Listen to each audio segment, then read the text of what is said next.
Plus aucun départ de groupes chinois à l'étranger, y compris vers la France. Seuls les voyages individuels restent autorisés. Une manière pour Pékin de contrôler la propagation du virus.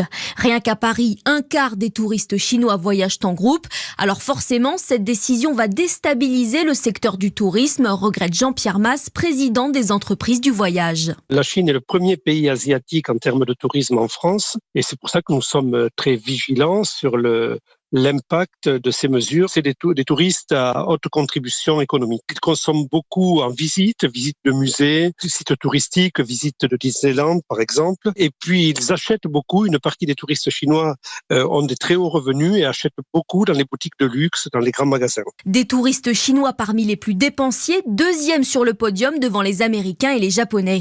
Du côté des professionnels, l'inquiétude est pour l'instant mesurée. Janvier est de toute façon un mois creux, mais cette suspension pourrait avoir des conséquences sur la durée. Un responsable du tourisme en Île-de-France se souvient de la précédente épidémie de SRAS en 2003.